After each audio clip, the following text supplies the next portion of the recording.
guess my number 4 time of trying this on my message of encouragement to each and every one of you. I had some thoughts after the Easter season that I wanted to share. We spent this morning, Brooke and I, down at the lake doing Meet Me in Galilee. Now, I gotta admit, it was really cold this morning, and it started out kind of dark, but then the light came and brought the light that got rid of the darkness, I should say. But I wanted to spend some time just reflecting on not just Easter, but this Easter in particular. Yes, it was different. Yes, there was a lot of parallels that happened between the first Easter and this year. But you know what I really thought mostly about was with America. I have been complaining for years and years that Sunday used to be the day for worship. We had a culture that supported worship, and we had a religion that supported the culture, vice versa. And now it has not happened that way.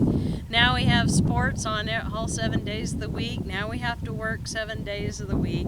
There is no day of rest. There is no time off. There is no time that we actually set aside for a good share of the Americans to worship God. And wasn't it ironic that for the first time since about 1967, at least that's what I've been told, all the stores were completely closed on Easter. Even Walmart. Nobody was open. And it was all because of the coronavirus. But you know, I have a feeling that God had a major hand in that. In fact, even churches were closed on this Easter. I've been having this burning inside my soul for about the last year or two, and especially since Christmas. As we know, the Sabbath is not Sunday. We have declared that God's day, but really the Sabbath is Saturday. Regardless, we don't really honor both days and call them rest as it is. But as I was thinking about how could a person even possibly in mainstream Christianity change to worshiping on the actual Sabbath, that is one of the 10 Commandments. And then when this broke out and it was announced that we were not going to be able to have Easter at all in church on Sunday, and we've been recording the services, the first thing that went through my mind was, oh my gosh, now we can actually worship on Saturday if we choose to do so. Or we can hold the tradition of Sunday. You know, one of the things that I found out when I went to Israel was everywhere we went, there was a church that commemorated some event. Sometimes they were right, sometimes we don't know, and other times they flat out found out it was wrong. But the problem is, even the ones that were in the wrong spot, they couldn't set up the right spot because tradition trumps truth. It hit me really hard, and I thought about that a lot. I thought, how many times in our lives or in our culture has tradition trumped truth? I've also taken some time to think about this time off. I really haven't had too much time off yet, and the kids have been doing school, although they're going nuts being in the house, or at home I should say. It's been a gorgeous few days that we've had. But I started thinking about different creativity things that we can do. I've started learning how to piece together and produce actual videos now for Sunday, how to make them look a little more professional, clean them up a little bit, and to help with some of the environment that I can't control. But I've heard of other people who've taken up hobbies that they've always wanted to, but they never had the time. I've heard people making masks. I've heard people doing woodworking. People thinking about starting a garden that have never been outside to have a garden before. I think God is giving us that time of rest, that time of Sabbath that we have not allowed ourselves to take. Now, one could say there could be possibly a parallel here, as I've talked about the exile with Israel.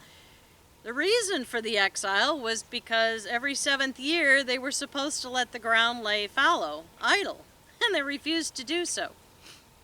And so for every 7th year that they did not let the ground lay idle, that is how many, that was 40 in all, that's how many years that God had them exiled to Babylon. Could there be a parallel there? Could there be the whole, we're not keeping the Sabbath, the true Sabbath, holy, and now he's giving us time to just take off, to just rest? It's something to ponder about. I'm not going to get in a full war on this, but these are just things that have been burning in my heart for a long time, and I see the interesting of it as things continue to unfold before us. The other thing was this morning, as we were down by the lake, I started thinking about all the memories of just a year ago, how everything has changed in just a year. I hadn't had a chance to even take that time to ponder the memories, to think about the memories. We've been in this rat race. We've been like a hamster on the wheel going faster, and it goes faster, but it goes nowhere, does it? It just keeps spinning around and around in the exact same spot.